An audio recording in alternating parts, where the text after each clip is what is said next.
ဒီနေ့တော့ forward testing လုပ်ခြင်းရဲ့ရည်ရွယ်ချက်အကြောင်းလေးဆွေးနွေးကြပါမယ် forward testing ဆိုတာကတော့ကိုယ့်ရဲ့ strategy ဒါမှမဟုတ် system ကို live market မှာ real account ဒါမှမဟုတ် demo account နဲ့စမ်းသပ်တာပေါ့နော်အဲ့တော့ demo account ရော real account နဲ့ရော forward testing လုပ်လို့ရပြီမယ်ကျွန်တော်ကတော့ real account နဲ့ forward testing လုပ်တာကိုပဲအားပေးပါတယ်ဘာလို့လဲဆိုတော့ forward testing ဆိုတာက live market မှာ test လုပ်ဖို့လေနော်အဲ့တော့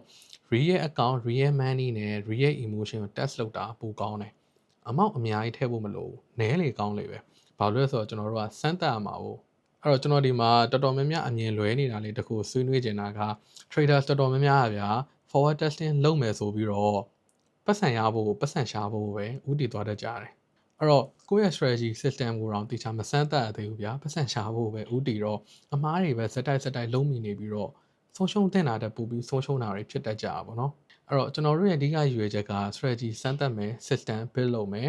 ပြီးရင် discipline ရှိအောင်လေ့ကျင့်မယ် emotional management သင်ခန်းစာတွေကိုလေ့ကျင့်မယ်ဒါကကျွန်တော်တို့ forward testing လုပ်ခြင်းရဲ့အဓိကရည်ရွယ်ချက်တွေပဲအဲ့တော့အဲ့ဒီရည်ရွယ်ချက်တွေအားလုံးအထအမြတ်အောင်မြင်နိုင်ဖို့အတွက်က forward testing နဲ့အတူတူတွဲလုပ်ရမယ့် activities လေးတွေရှိပါတယ် forward testing data စုဆောင်းဖို့အတွက်ဂျာနဲ့ပုံမှန်ရေးတာမျိုး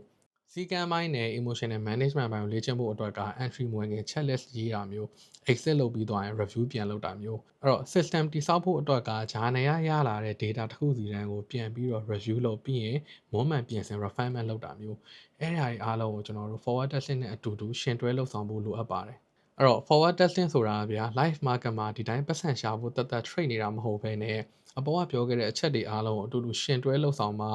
forward testing ရဲ့ရည်ရွယ်ချက်ကအထမြောက်အောင်မြင်မှာဖြစ်ပြီးတော့ကျွန်တော်တို့ရဲ့ professional trader တယောက်ဖြစ်ဖို့အတွက်ပန်းနိုင်အောင်အများဆုံးရောက်ရှိစေမှာဖြစ်ပါတယ်အဲ့တော့အမြင်တူတာမတူတာရှိရင် comment မှာဆွေးနွေးပြသွားပါအောင်ကျွန်တော်စီသူနဲ့ DBM မြန်မာနဲ့ collaborate လုပ်ပြီးတော့ traders တွေအတွက်အကျိုးရှိစေမယ့် tips တွေကိုမျှဝေပေးနေတာမို့လို့ DBM မြန်မာရဲ့ Facebook YouTube TikTok account တွေကို like follow subscribe လုပ်ပေးသွားပါအောင်အားလုံးကျေးဇူးတင်ပါတယ်